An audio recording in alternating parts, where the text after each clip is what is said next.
जब हिंदुस्तान की संसद में कुछ लोग हिंदुस्तान में तख्ता पलट की चेतावनी दे रहे थे, कई मुस्लिम सांसद खड़े होकर इस बात को लेकर आश्वस्त हो रहे थे कि हिंदुस्तान की जनता भी सड़कों पर उतर सकती है। अफजाल अंसारी जैसे लोग हों जो ये कह रहे हैं कि भगवान ना करे कि हिंदुस्तान में ऐसा हो, चाहे वो कांग्रेस के कई बड़े नेता हों। 10 साल से जो मुल्क में माइनॉरिटीज के साथ, उनके हुकूक के साथ, उनके रिलीजन फ्रीडम के साथ जो खिलवाड़ किया जा रहा है, उससे रूह कांप जाती है। और दिल ऐसा महसूस होता है कहीं ऐसा ना हो कि जनता इन हुकूक के लिए, कॉन्स्टिट्यूशन को बचाने के लिए दोबारा सड़कों पर आ जाएगी। कि हमारे पड़ोस में जिस तरह का नजारा कुछ दिनों पहले श्रीलंका में देखने को मिला और अभी इन दिनों जो बांग्लादेश में देखने को मिल रहा है, भगवान न करे दुनिया के और किसी देश में यह नजारा देखने को मिले। तब प्रधानमंत्री नरेंद्र मोदी क्या कर रहे थे? उन्होंने बांग्लादेश को ऐसा कौन सा अल्टीमेटम दिया है जिसे सुनने के बाद पूरी दुनिया दंग रह गई? हम आपको बताएंगे, लेकिन उससे पहले आप ये देखिए कि देश के कुछ नेताओं की मंशा कैसी हो चली है। ये इंडियन एक्सप्रेस का आर्टिकल है जो मणिशंकर अय्यर के हवाले से क्या लिखता है, आप गौर फरमाइए। मणिशंकर अय्यर जैसे बड़े नेता, जो कांग्रेस के बड़े नेता हैं, वो इलेक्शन का हवाला देते हैं। वो कहते हैं, the former union minister raise doubt about the recently conclude Lok Sabha election, citing an analysis by citizens platform that highlighted discrepancy highlighted between initial voter turnout figures and the final figures in around 89 seats। ये उस आंकड़े की बात कर रहे हैं जो कुछ दिन पहले सामने आया था एडीआर की रिपोर्ट में, जब ये पता चला था कि 5 लाख वोटों की गिनती नहीं हुई है। उसके आगे ये क्या कहते हैं वो देखिए। In such a situation we can say that just a doubts have arisen in people's mind about free and fair election in Bangladesh. Similar doubts are starting to emerge here. मतलब साफ है, वो ये कह रहे हैं कि बांग्लादेश में जिस तरह से लोगों के दिमाग में ये सवाल उठे थे कि चुनाव निष्पक्ष नहीं हुए हैं और शेख हसीना को कुर्सी छोड़कर भागना पड़ा, ठीक वही हालात इंडिया में होने वाले हैं। सलमान खुर्शीद जो कांग्रेस के बड़े नेता हैं, उन्होंने भी सेम यही बात दोहराई थी, कुछ ऐसे ही इशारे किए थे। और सज्जन वर्मा जो कांग्रेस के बड़े नेता रहे हैं, वो तो यहां तक कहते हैं, वो एक तरह से चेतावनी वाली भाषा का इस्तेमाल करते हैं। वो ये तक कहते हैं कि भारत में बांग्लादेश वाले हालात हैं। बांग्लादेश की सरकार की गलत नीतियों की वजह से कल प्रधानमंत्री आवास में घुस गई, राष्ट्रपति भवन में घुस गई। याद रखना नरेंद्र मोदी जी, एक दिन जनता जितने सड़क पे हिलोरे दे रही है, एक दिन तुम्हारी गलत नीतियों से तुम्हारे प्रधानमंत्री निवास में घुस जाएगी, कब्जा कर लेगी। फिर सवाल ये उठता है कि इनको ऐसा दिख क्यों रहा है। इन्हें जवाब जो देते हैं बीजेपी प्रवक्ता शहजाद पूनावाला, वो जवाब भी आपको सुनना चाहिए। वो ये कहते हैं कि ये मोदी विरोध में भारत विरोधी हो गए हैं, और ये बात कई बार सामने आ चुकी है। कई बार जब विपक्षी पार्टियों की ओर से सवाल उठाए जाते हैं, खास करके पीएम मोदी पर, तब बीजेपी प्रवक्ताओं का बयान यही होता है। लेकिन सवाल ये उठ रहा है कि जब तख्ता पलट की बात संसद भवन में हो रही थी, जब ये बड़े बड़े नेता इस तरीके की बातें कर रहे थे, तो प्रधानमंत्री नरेंद्र मोदी क्या कर रहे थे? आपको पीएम मोदी का ये ट्वीट दिखाते हैं और आप ये समझेंगे कि जो बांग्लादेश में हो रहा है उस पर भारत सरकार की कैसी नजर है। प्रधानमंत्री नरेंद्र मोदी साफ साफ लिखते हैं, मोहम्मद यूनुस को बधाई देते हैं जिन्होंने वहां अंतरिम सरकार के मुखिया के रूप में पदभार संभाला है। और उसके साथ साथ ये भी लिखते हैं, protection of Hindus and all other minorities community आप इंश्योर करें। मतलब साफ है, प्रधानमंत्री नरेंद्र मोदी ने वही बात कही है जो पूरा देश एक सुर में कह रहा था कि वहां रहने वाले हिंदुओं की सुरक्षा सुनिश्चित होनी चाहिए।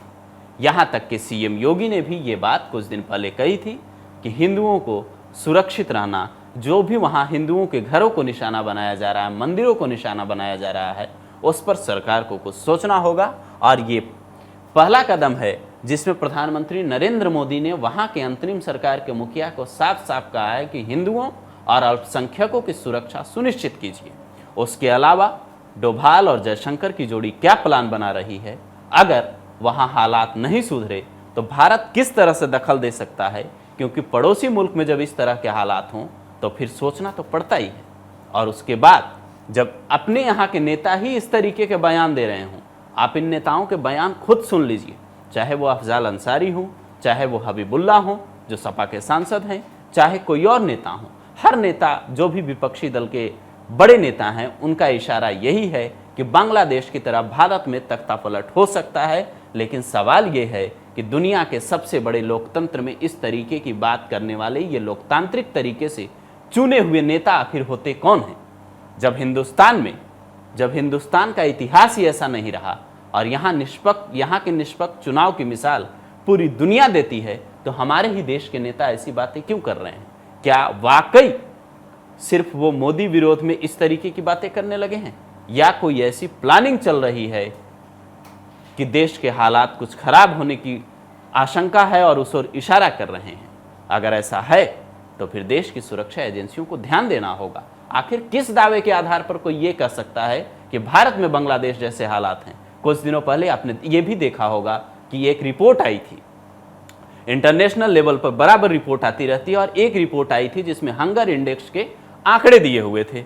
उन आंकड़ों में हंगर इंडेक्स और जो हैप्पीनेस इंडेक्स है उसमें बांग्लादेश को ऊपर दिखाने के बाद भारी हंगामा मचा था।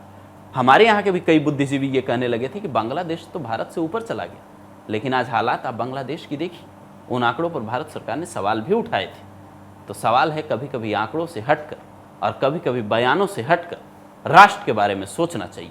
और ये काम हमारे कुछ नेता शायद नहीं कर पा रहे हैं, जिन्हें जागने की ज़रूरत है। और आपको कमेंट करके ये बताने की ज़रूरत है कि ये जो लोग कह रहे हैं कि भारत में बांग्लादेश जैसे हालात हैं, जो अफगानिस्तान और श्रीलंका का उदाहरण दे रहे हैं, जो उन देशों से भारत जैसे विकसित देश की तुलना कर रहे हैं, भारत जैसे विकासशील देश की तुलना कर रहे हैं, उन्हें क्या जवाब मिलना चाहिए? उन्हें एक शब्द में अगर कुछ कहना हो तो आप क्या कहेंगे? कमेंट करके जरूर बताएं। जस्टिस आर्यन ने जो रिपोर्ट पेश की, आज तक वक्फ बोर्ड को नहीं बताया गया, क्योंकि वो आपकी मंशा के खिलाफ थी और गवर्नमेंट की मंशा के मुताबिक नहीं थी। 123 प्रॉपर्टी में जब मंशा के खिलाफ हमारे नहीं आई, मंशा के मुताबिक नहीं आई, तो हमने 2 मैन कमेटी बनाई और 2 मैन कमेटी ने भी कोई रिपोर्ट वक्फ बोर्ड को नहीं दी। जबकि वक्फ एक्ट जो है 1995 जो है वो पार्लियामेंट से पास शुदा है कि हम पार्लियामेंट के जो एहतराम है उसका नहीं कर रहे, उसके हुकूक का। इसी तरह से सर सूबाई हुकूमतों को इख्तियार दिया गया। सर हिंदू एंडोमेंट में जो कर्नाटका और तमिलनाडु में है वहां कोई मुस्लिम नहीं हो सकता, और 26 में आर्टिकल 26 का वायोलेशन है। 4 धाम में ये लिखा हुआ वाज़े तौर पर कि सिर्फ हिंदू होगा। बिहार उड़ीसा में भी यही लिखा हुआ है। पंजाब हरियाणा में गुरुद्वारा प्रबंधन कमेटी में सिर्फ सिख होगा ओनली, और ये उनका अधिकार है जिसको माना गया है। लेकिन मुस्लिम के साथ में यह अन्याय क्यों है? और सुन लीजिए सर मैं आपकी तवज्जो के चाहता हूं, दुनिया का सबसे पहला वक्फ खाने काबा मक्के में है। क्या हम उसके ऊपर भी सवाल उठाएंगे कि वहां पर भी हमारा कोई हिंदू भाई हो? हम अपने वकार को, अपनी इज्जत को, अपने मुल्क की अपने शान को, अपने संविधान को खुद अपने पैरों तले रौंद रहे हैं। और वक्फ एक मुसलमानों का मजहबी अमल है, एक मजहबी फरीजा है। इससे उनको महरूम कॉन्स्टिट्यूशन के जरिए से भी कोई ताकत नहीं कर सकती। सर ये हम बहुत बड़ी गलती करने जा रहे हैं, जिसका खुमियाजा हमें अभी नहीं सदियों तक हम भुगतते रहेंगे, क्योंकि हम खुद अपने कॉन्स्टिट्यूशन को, संविधान को, उसकी पामाली कर रहे हैं। अगर हमें इस सिलसिले में मैंने सर पूरा मैंने उसको मध्यम से पढ़ा है, और मैंने पूरी 40 तरामीम जो उसमें गलत है उसको लिखकर जो है वो मैं लेकर आया हूं। सर इसके जरिए से सरकारी अमले को बाज़ाब्ता तौर पर यह हक आखिर तो कलेक्टर को दिया जा रहा है, सर्वे कमिश्नर के इख्तियारात खत्म किए जा रहे हैं। आखिर सर्वे कमिश्नर भी तो गवर्नमेंट ऑफ इंडिया का होता है। सर ऐसे कैसे कर सकते हैं हम? और फिर सर उसमें मेरे मजहब के मुतालिक चीजें हैं तो वो कैसे कोई दूसरा तय करेगा? क्या कुरान में क्या लिखा है, फिक़ा में क्या लिखा है, इस्लाम में क्या लिखा है, ये आप तय करेंगे या मैं तय करूंगा? सर इससे हम मजहब में दखल अंदाजी कर रहे हैं, इंटरफेरेंस ऑफ द रिलीजन कर रहे हैं। सर इस तरह के कवानीन से मुल्क की साख को नुकसान पहुंचेगा। कॉन्स्टिट्यूशन की स्प्लिट हम खत्म कर देंगे। और अगर ये होगा तो कोई भी अकलियत, कोई भी माइनॉरिटी अपने आप को हिंदुस्तान में सेफ नहीं सेफ नहीं करेगी। पिछले दिनों सिखों के साथ भी ये हुआ। इस सरकार की मंशा आज नहीं, ये पहले से भी, चाहे रक्षा मंत्रालय की जो ज़मीनें रही हों, रेलवे की ज़मीनें रही हों, नज़ूल की ज़मीनें और अब वक्फ की ज़मीनें। और हमारे नेता ने कहा जैसा कि भारतीय जनता पार्टी अपना नाम बदल ले, वास्तव में ये भारतीय ज़मीन हथियाओ और अपने चहेतों को बांट दो, ये वो पार्टी है। जिन लोगों ने जब भी अपनी ज़मीनें अगर दान दी हैं, और तो उनका मकसद ये रहा है कि हम ये ज़मीन दान देंगे और इसका हमें पुण्य मिलेगा। अब उस ज़मीन को आप हथियाने वाले कौन हैं? आपकी नीयत क्या है? किसको देना चाहते हैं?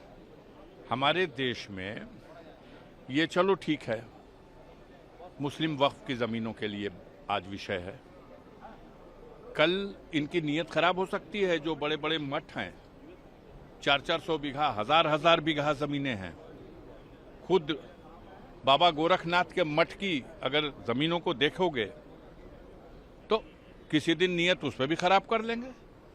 इन्हें हर हालत में चीज़ें निकालनी है और निकाल करके अपने चहेतों को थमानी है। हम इसका पुरजोर विरोध करेंगे और इस बिल को, इसमें कोई संशोधन की आवश्यकता नहीं। आप जो व्यवस्था चला रहे हैं उसको चलाइए।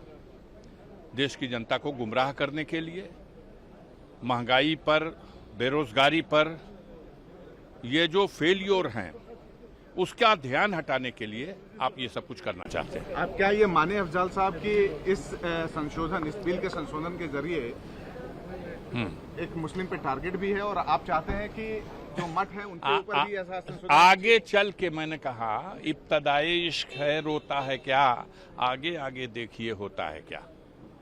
ये लगेगी आग तो आएंगे घर कई जद में, यहाँ पे सिर्फ हमारा मकान थोड़ी है। अब जिन लोगों ने अपना दिल पड़ा किया और अपनी संपत्ति वक्फ बोर्ड में दे दिया और उसका संचालन और व्यवस्था, और वो एक ऐसी संस्था है जो हमारे संविधान के अनुसार है और उसमें आपके दखल अंदाजी की कोई जरूरत ही नहीं सरकार की। वो चुनी हुई बॉडी होती है। आप उस पर अपने प्रतिनिधि थोपना चाहते हैं। आप जनता का ध्यान हटाने के लिए रोजी रोजगार से, बेरोजगारी, महंगाई से कहीं चर्चा है? प्याज कहाँ चली गई? प्याज कहाँ है? लहसुन कहाँ है? आलू का रेट क्या हुआ? इस सवाल पे कोई चर्चा तो है नहीं। ये चाहते यही हैं, ये यही चाहते हैं। कानून व्यवस्था की स्थिति बद से बदतर हो गई है। हम तो ईश्वर से प्रार्थना करते हैं